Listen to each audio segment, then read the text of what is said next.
Ever get that feeling like when you walk into a place and it just feels heavy? Like the air itself is thick with stories, but you don't even know what they are. Yeah, I know what you mean. It's like a weight on your chest almost. Exactly. Tonight we're going deep into one of those places, a location where, well, desperation and violence and I guess just finality have all left their mark. Sounds intense. Oh, it is. Welcome, by the way, to another deep dive with us. Always happy to be here. If you joined us for the last episode, you might remember we explored the infamous Dandy House. Do you remember that one? Oh yeah, that was a wild one. Totally. But tonight we're going somewhere much more stark, much more, I don't know, imposing, I guess. The Nevada State Prison? Wow, okay, a prison? That definitely has that heavy vibe you were talking about. Absolutely. So tonight, our mission, should we choose to accept it? We always accept it. Of course, we're going to cut through those imposing walls and really explore the long history of the Nevada State Prison, the human stories, and yeah, the persistent claims of paranormal activity that just seem to cling to this place. Even though it's silent now, it's closed. Right, right. I mean, prisons, they hold so much human experience, so much emotion. It's almost a breeding ground for those kinds of stories. Totally. So we've gathered information from various sources, including firsthand accounts from paranormal investigations, the kind of stuff you find online. Yeah, like those YouTube videos where people go in with all the equipment and try to communicate with spirits. Exactly. And we also looked at the Wikipedia entry, which gives a good overview of the prison's history. Makes sense? Got to have that historical context, right? Exactly. So I'm excited to dive into this one. Me too. It's definitely a location that's seen a lot of intense human experiences within those walls.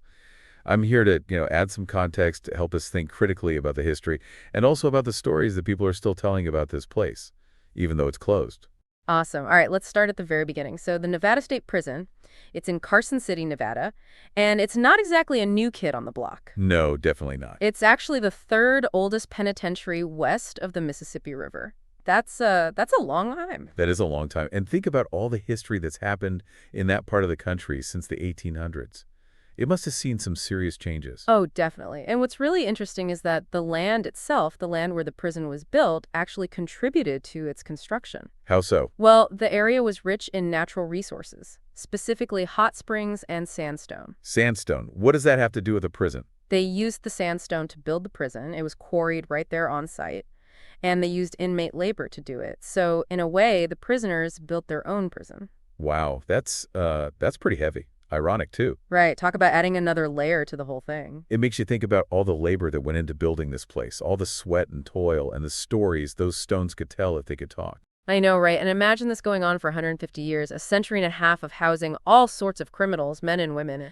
It was established back in 1862 by the Nevada Territorial Legislature. 1862, wow, that's right around the time of the Civil War. Yeah, it was a turbulent time in American history, for sure.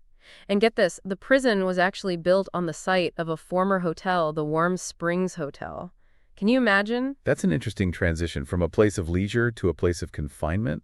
Makes you wonder about the energy shift that might have happened there. Totally. It's like, what stories did the hotel hold? And how did they intertwine with the stories of the prison that came after? Right, and did any of those stories linger, perhaps, after the hotel was gone? It's a good question. And speaking of connections to that hotel, the first warden of the prison, a guy named Abraham Curry, was actually leasing the hotel property to the territorial legislature at the time. So there's this direct link from the hotel to the prison. So it was almost like a natural progression then, from a lease hotel to a full-blown state prison.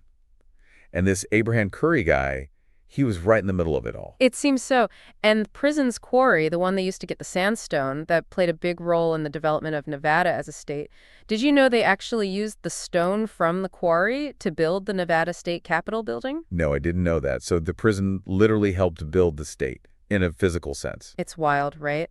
But the prison's early days, they weren't exactly smooth sailing. It wasn't all just quarrying stone and building stuff. What do you mean? Well, the original building, it burned down in 1867. Oh, wow. And then, just a few years later, in 1870, a huge portion of the prison went up in flames again. That's a lot of fires for such a solid structure. Makes you wonder what happened. I know, right? Maybe it was just bad luck, or maybe, who knows, something more. Maybe. But either way, they rebuilt, right? Both times. And they used inmate labor and that same stone from the quarry to do it.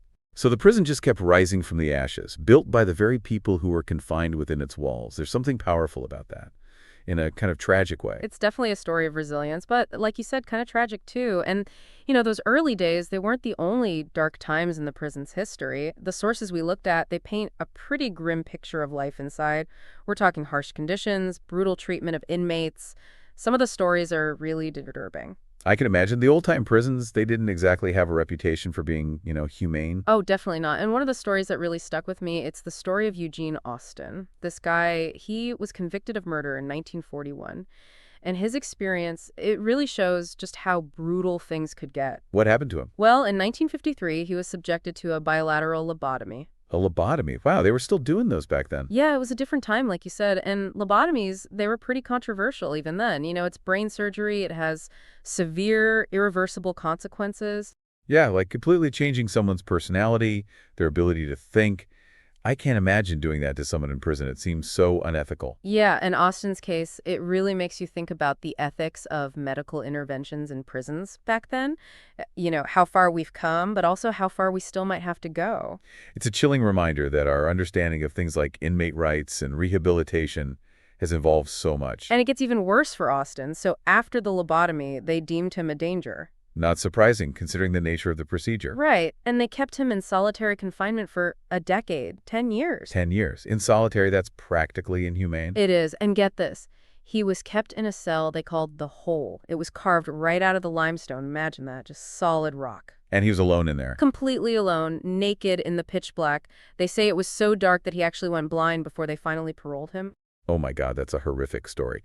It makes you wonder what kind of person comes out of an experience like that. It's almost like they broke him, not just physically, but mentally and emotionally, too. Yeah, it's really sad, and it's definitely a stark reminder of the human cost, the real human cost of the way things were done in prisons back then. It makes you think about the very definition of punishment and what we as a society deem acceptable. And where do we draw the line? It's a huge question, and unfortunately, that story, it's just one example of the darkness that happened within those walls. Yeah, prisons are often places where darkness congregates. And speaking of darkness, let's talk about executions. Oh, wow. Okay, I was wondering when we'd get to that. It's hard to talk about prison history without talking about capital punishment. For sure. So in the early 20th century, the Nevada State Prison became the only place in the entire state where executions were carried out. The sole designated facility. That's a pretty heavy responsibility for one place to bear.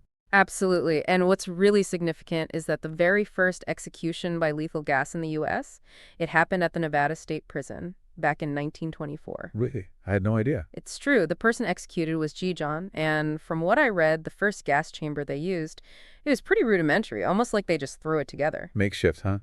I guess they were still figuring things out back then. That's a pretty grim thought. Oh, yeah. But they eventually built a proper official death chamber.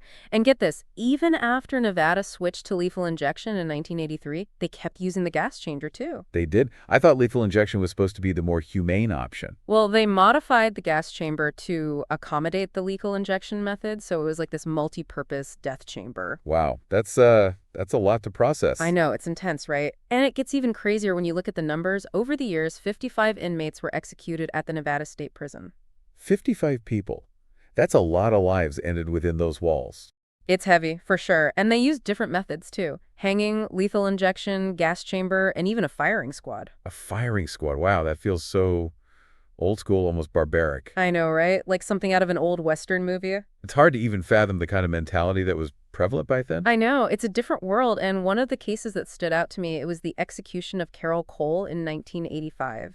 He was the first person to be executed by lethal injection in Nevada. What was his story? Well, he was a serial killer, and his history is really disturbing. He started murdering people when he was really young, just a kid, and apparently it all stemmed from issues he had with his name. That's a lot to unpack. To think that someone could go down such a dark path at such a young age, it's heartbreaking, really. Yeah, it's a reminder that there's always a story, a whole human life, behind every execution.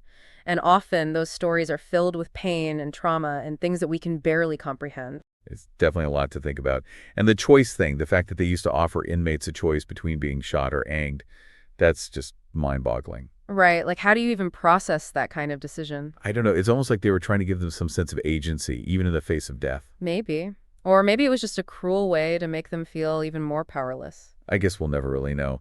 But it definitely adds another layer of complexity to the whole thing. And to add to the weight of it all, they had this viewing area for the executions. It was meant for the families of the victims so they could witness justice being served. Can you imagine being in that room? It must have been so heavy with emotion, grief, anger, maybe even a sense of closure or release. It's hard to even imagine. Definitely. It makes you think about the ripple effects of these events, how they extend far beyond the prison walls. Absolutely. And how they continue to reverberate through time, even after the prison is gone. Exactly. Which brings us to a more recent chapter in the prison's history. So in 2012,